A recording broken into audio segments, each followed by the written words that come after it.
On April 18, 1969, Nathaniel Rock and Roll Williams, a founding member of the Philadelphia Black Mafia, set up a crap game.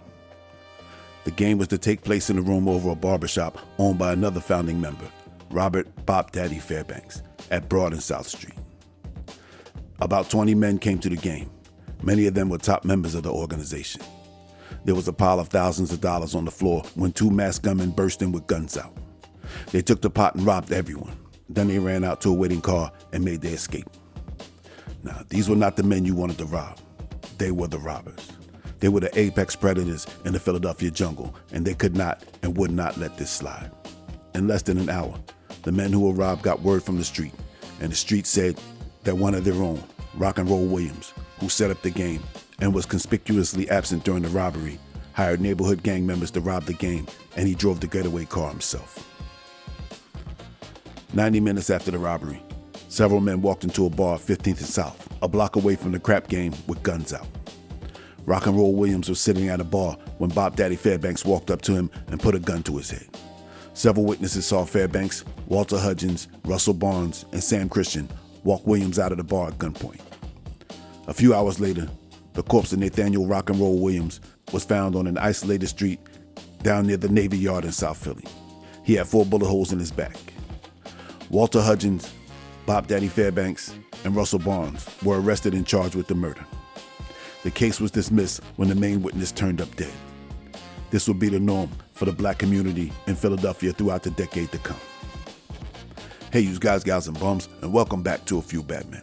All right, today I'm going to be covering some more of these Philadelphia Black Mafia members. I've already covered Sam Christian, Ron Harvey, and Nudie Mims in other videos. If you haven't seen those, go check those out. Those are just 3 of the men of the more than 700 men who claimed the Black Mafia at its height. For over a decade, the Black Mafia terrorized the streets of Philadelphia, and they did not discriminate. Black, white, or Hispanic. If you were not with them, you were food to sustain them. Any disrespect was met with capital punishment. Rock and Roll Williams was the first to learn that lesson, but he wouldn't be the last. Robert Bop Daddy Fairbanks and Walter Hudgens had been friends and criminal partners for years. And like I said, they were founding members of the Black Mafia back in 68, 69. In 1966, they were arrested together for a fur heist.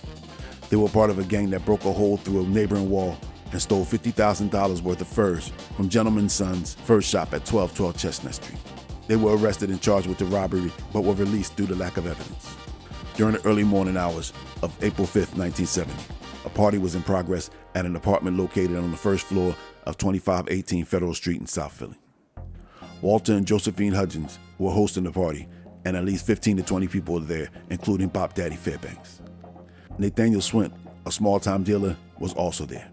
For a while, an argument broke out between him and Hudgens after Nathaniel Swint made a remark about holding someone up. A few hours later, Nathaniel Swint returned to the apartment with his brother, 17-year-old Robert Swint. They were led into the apartment by Hudgens, and as the 3 men walked into the living room, shots rang out. From behind the kitchen wall, Fairbanks opened fire on the brothers. Robert Swint was hit in the head and killed instantly. Nathaniel Swint and Walter Hudgens were both wounded. Fairbanks was arrested and charged with murder. He will be found guilty for second-degree murder, but the case would later be overturned. 21-year-old Wardell Green was a street tough from South Philly with a light rap sheet. On October 20th, 1971, Wardell and his friends got into an argument at the Reynolds Rap Lounge in South Philly with Tim Barnes, the uncle of Russell Barnes of the Black Mafia.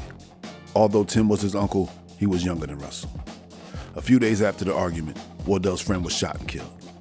On October 27th, 1971, Wardell and his sister Velma were sitting at the Reynolds Rap Lounge at 1742 South Street when Russell and Tim Barnes walked in. They called Wardell over to talk. After a brief conversation, Russell and Tim left. Wardell went to use the restroom, and when he came out, Russell Barnes was standing in the bathroom doorway with a pistol in his hand. Wardell tried to run when he saw the gun, but it was too late. Russell put 4 bullets into his back in front of a dozen or more witnesses and walked out. Wardell's sister was the only witness willing to talk. Barnes was arrested for murder and released on bail. A year later, Mrs. Green, Wardell's mother, saw Barnes driving down her block. Shocked, she went to the authorities and asked why his trial hadn't started. She was told to be patient. Late on the evening of September 12th, 7 days before his trial was to begin, Velma Green was in her home at 1722 Rodman Street. She was in the bath when someone knocked on the door. She wrapped the towel around herself and went downstairs to answer it. When she went to open the door, someone fired 2 shots through it. Velma was hit with one, and that was enough. Her mother, who lived down the block, heard the shots but did not know that her daughter had been killed until the next day. With the main witness gone in the murder case against Barnes, he was found not guilty. In 1973, at a Black Mafia meeting, the idea of creating an organization whose purpose it was to promote the welfare of the black community. They wanted to clean the streets of the trash gangs and drug dealers. They called it Black Brothers Incorporated. It sounded good on paper, but by 1975, the FBI estimated that Black Brothers Incorporated controlled 80% of the heroin and cocaine trafficking in Philadelphia and South Jersey, and controlled most of the numbers operators in West Philly. Lonnie Dawson, Gene Hearn, James Fox, Frederick Smiley Amore, and Donnie Day were among the group's leaders. They opened a community center at a dingy storefront on South Street, west of Broad. Black Brothers Inc. soon became synonymous with the Black Mafia, and for the most part, there was no distinction. Their way of stopping gang violence was to bring all the black street gangs under the Black Mafia umbrella and use the kids to do the dirty work while they sat back. In 1973, the Black Mafia was putting pressure on every drug dealer and numbers writer in the Philadelphia area, white or black. Any remaining white numbers men on the 52nd Street Strip in West Philly were visited and made an offer: be down with us or be found in the street. They saw that the Italian Mafia could no longer protect them, and they paid up. In the end, they made more money with the Black Mafia than they ever did with the Italian Mafia. However, many independent dealers and numbers men were killed or beaten for not paying or not paying enough. One of them was Cadillac Tommy Farrington. Farrington had been selling dope since the 60s, and he got his dope directly from the Frank Matthews organization in New York, and he was one of Frank's men in Philadelphia. Tommy was friends with some of the Black Mafia, and he paid them for protection. But in 1973, he stopped paying what they thought he should be paying. So James Fox and Lonnie Dawson went to visit Tommy, and they told him to meet them at the Club Harry at 18th and Cumberland at 9:30 p.m. That evening, Tommy was standing outside of the club drinking a beer when a man ran up to him and shots rang out. The man fired 4 shots into Tommy at close range before he ran up Cumberland Street and disappeared. The feds believed that George Bo Abney, another drug dealer, was the one who contracted the hit. Bo Abney, a longtime heroin dealer himself, took over Tommy Farrington's operation, and soon he was driving to New York and getting packages from Matthews. He was showing a lot more money than he ever had, and he was driving around Philly in a 1973 green Cadillac Fleetwood with a white convertible top. But he too wasn't paying the Black Mafia what they thought he owed them. He was told by his friend Herschel Williams, nicknamed the Jolly Green Giant, a 6'6" Black Mafia hitman, that his life was in danger. But Bo was thick-necked, stocky, and strong, good with his hands and better with a gun. He wasn't worried. On February 20th, 1974, a pillowcase containing the head of Bo Abney was found on the steps of the bar at 12th and Mount Vernon in North Philadelphia, where he sold his dope, by a young girl on her way to school. His body was found 4 miles away on the 1900 block of West Willard Street, covered in a blanket. His arms had been tied behind his back with electrical wire, and the medical examiner said that Bo was still alive when his head was taken off. In 1974, the Black Mafia was in a transition stage. A lot of the original members were locked up, on the run, or dead. The next generation was looking to start fresh. One of the things they wanted to do was separate themselves from the Black Muslim movement as far as crime goes. They held several meetings at which they discussed ways to ensure that the criminal element inside the Nation of Islam would take them seriously. One of the ways they came up with was killing a Philadelphia police officer, a DEA or FBI agent to send a message.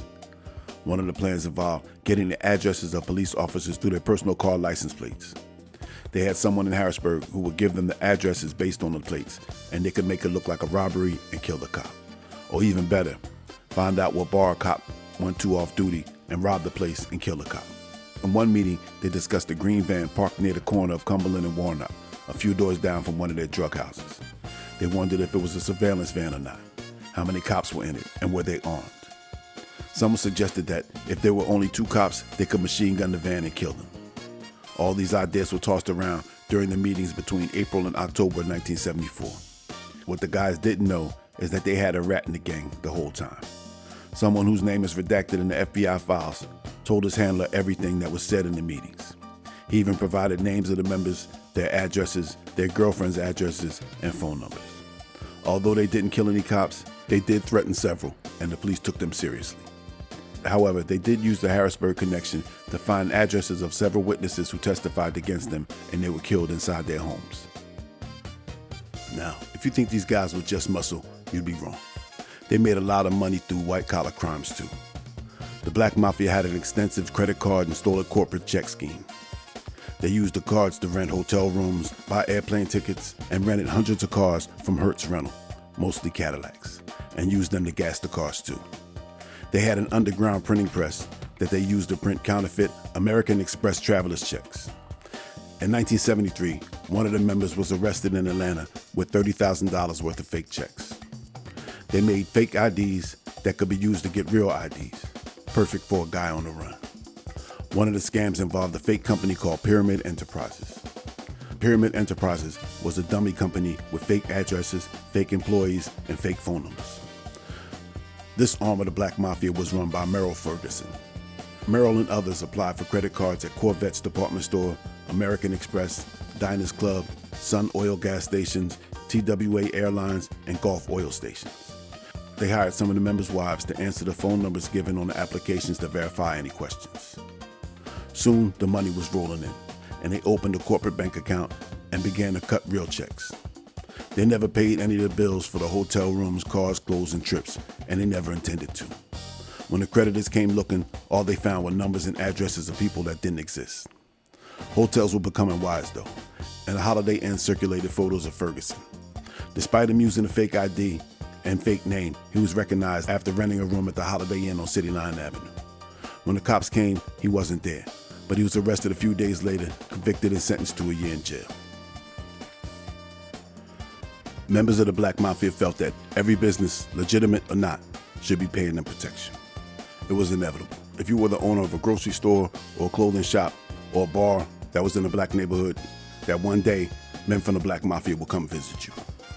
Ulysses L. Rice, the owner of Nookie's Bar, got one of those visits in 1973.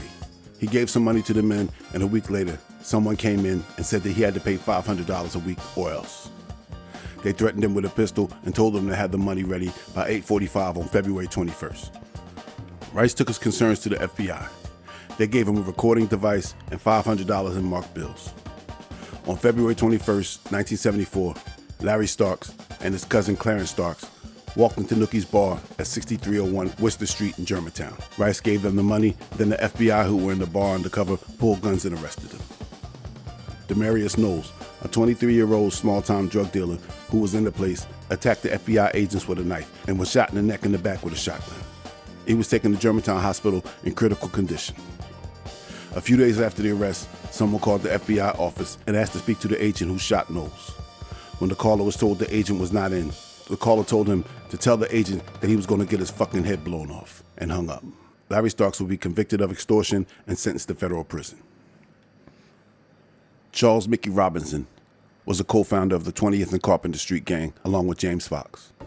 The two led a push for peace and were the first gang to lay down their guns and stop gang warring. They opened a youth center and were able to keep the peace for 5 years. Things went well until Robinson went away to college in Utah. When he returned, things had changed, and the organization they started was gone. In its place was Black Brothers Incorporated. He found that his partner James Fox had new partners in the Black Mafia, and he was hanging out with men like Sam Christian, Ron Harvey, and Russell Barnes, and they were moving large amounts of heroin and cocaine. Fox and the others tried to persuade Mickey and his younger brother Donald, the current leader of the 20th and Carpenter Street gang, to sell dope for them. Mickey refused, but without his brother's approval, Donald and the 20th and Carpenter Street gang began to sell drugs in their neighborhood for the Black Mafia. In 1973, they realized that they were doing all the hard work, taking all the risks, and the Black Mafia were the ones driving the Cadillacs. Donald and his partner decided they wanted to go on their own, and a war broke out. The Black Mafia firebombed the cars of Robinson and his mother. The 20th and Carpenter Street gang retaliated by firebombing the Black Inc. headquarters on South Street. The day the body of George Bow Abney was discovered, Donald Robinson received a phone call in his home. He answered the phone, and the voice on the other end said, "You're next," and hung up. Donald wasn't going to sit around and wait for someone to kill him. He got together with some of his gang, and they went on the offensive. They drove around until they found James Fox, When they saw him, they hopped out the car and shots rang out.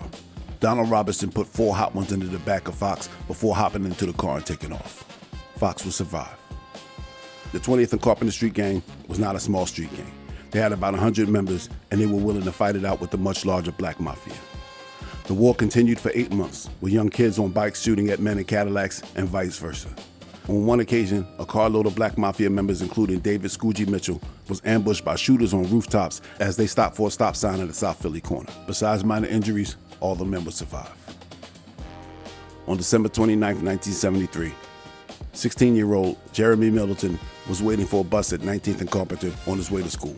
2 men in long leather trench coats walked by him, then turned, pulled guns, and fired. Middleton tried to run, but the 2 men shot him in the arm, chest, and ear before running away.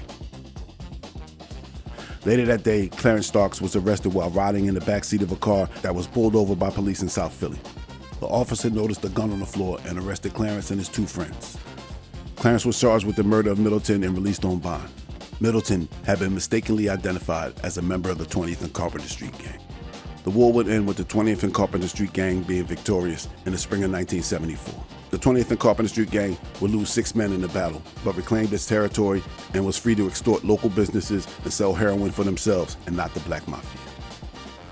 Charles Mickey Robinson left the gang life and got a job as a city youth worker. He had to leave that job after Black Mafia members kept waiting for him there. In 1974, his wife was shot in the back and paralyzed from the waist down by a Black Mafia hitman. Robinson went to the FBI and decided to help them. He joined with Fox and the rest and began to move heroin. All the time he was giving the feds information. He allowed his phone to be tapped, and the evidence they collected was enough to bring charges against already incarcerated Bo Baines, James Fox, Gene Hearn, Russell Barnes, Gregory Trice, and William Jefferson. They would be found guilty of distributing narcotics, and they all received sentences between 15 and 30 years in federal prison. On June 16, 1974, one of the original founders, Jerome Barnes, brother of Russell Barnes, was shot in the back of the head and killed as he stood on the corner in South Philly. A month later, David Scoogie Mitchell, founding member of Black Brothers Incorporated, was shot and killed by his brother-in-law in a drug dispute. The Black Mafia operated on the fear it established in the Black neighborhood, but not everyone was afraid. Robert Mays was a 32-year-old father of 4, and he had been running numbers since he was 17. In the fall of 1975, he was approached by members of the Black Mafia and gave them $500 to avoid any hassle. When December rolled around, Mays' business was hurting. Not only his numbers racket, but his variety store at 17th and Federal Street was also faltering. Jeffrey Pumpkin Fox, the brother of James Fox, Richard Piggy Jones, and another man walked into a store and threatened his employees that if there wasn't money for them the next day, there would be trouble. Mays' employees told him what happened, and he prepared himself. The next night, when Fox, Jones, and the other man came into the store, they didn't see Mays until he popped up holding the .357 Magnum, and then shots rang out. Mays shot Fox in the face and the back. Jones was hit in the hip, and the third man got away. Afraid the cops would take his gun and leave him defenseless, Mays went to a bar at 20th and Ellsworth. At the bar, he was confronted by William Bam Bam Bailey, a friend of Fox and Jones. Bailey attacked Mays, and Mays shot him in the groin. All 3 men were taken to the hospital and treated for their injuries. Mays eventually turned himself in. In October of the next year, a jury found that he acted in self-defense and he was released. On the morning of November 6, 1975, Herschel Williams, a 6'6" drug dealer nicknamed the Jolly Green Giant, was putting his 2-year-old son and his 4-year-old daughter into his Cadillac in front of his house on Bayard Street near Ivy Hill Road in the Mount Airy section of Philadelphia. 2 men approached him as he was putting his son in the car and shot him 13 times, 6 of them in the head. The men left the screaming children and jumped into the car and took off. A witness gave a description of a green Cadillac and one shooter wearing a brown Jeff cap. The police pulled over a car fitting the description on the Schuylkill Expressway near Montgomery Drive. The police found 2 guns in the car and arrested Black Ink members Lonnie Dawson along with Roy Hoskins and Joseph Jojo Roan, who was wearing a brown Jeff hat. Back at the station, Jojo Roan gave a statement saying that the Jolly Green Giant owed $2,000 from a cocaine deal. When they asked him to sign a statement, he replied, "I'll get killed." Dawson felt the same way. When he was asked to sign the statement, he said, "Are you crazy?" Roy Hoskins began to cry during questioning. He told the detectives that Lonnie did the shooting, but when the detective told him that he was going to ask Lonnie, Hoskins attacked the officer and had him pinned on the floor until another officer came and got him off of him with several blows from his nightstick. Hoskins was taken to the hospital and charged with assaulting the officer. After being released on bail, Jojo Rome went on a lam where he would commit another murder. He would remain free until 1989 when he was arrested in his daughter's home. Hoskins and Dawson would be found guilty, but in 1980 they were back on the streets after a judge overturned the conviction. In late 1976, Donald Robinson of the 20th and Carpenter Street gang was having trouble keeping dope on the street, so he decided to reach out to Black Mafia members to get a better connection. The younger members of the gang did not want to go back to working with the Black Mafia, and internal friction built. Donald was accused of paying $100 and a pound of weed for someone to kill one of the members of the 20th and Carpenter Street gang in the spring of 1976. He was arrested and released on bail and was awaiting trial. On January 23, 1977, Donald had words with Elliot Burton, the man who was scheduled to testify against him in the contract killing, in the store at 1630 South Street. Burton left, and a few minutes later, 4 men walked in and began shooting. 20 shots were fired back and forth. When the smoke cleared, Burton and 4 bystanders were shot, and Donald Robinson lay dead with a bullet in his head. The rest would survive. In 1978, Robert Bop Daddy Fairbanks was back on the street after getting his murder conviction overturned for the 1971 shooting of Swint. He was staying low-key and operating a small numbers operation in West Philly. One night in June, Bop Daddy was snatched off the streets, tossed into a trunk and driven to Camden, New Jersey. 2 men demanded that he pay a tax or they would put him out of the numbers business and left him there. 2 weeks later, he was robbed by the same 2 men of $2,600 at gunpoint in South Philadelphia. Then, Bop Daddy did the unthinkable. He went to the cops. In May of 1979, William Gadsden and Willie Thomas, 23 and 24 years old, were both sentenced to prison for the kidnapping. Laris Tank Frazier was a founding member of Black Brothers Incorporated, and he had a long list of arrests, mostly for narcotics. By 1980, he was the kingpin of the Richard Allen projects in North Philadelphia. The feds were on to him and put surveillance on the projects. Every day, Tank would make his way from his home on the 600 block of East Johnson Street in Mount Airy to hold court in the projects. He wore custom suits, gold jewelry, and expensive shoes while he peddled dope in one of the poorest neighborhoods in the city. In 1980, he sold 5 bags of heroin to an addict who was wearing a wire. Tank got suspicious and searched the man at gunpoint. He found the wire and took back the 5 bags and the recorder. By the time the feds got enough evidence to bring a case, something happened that would change everything.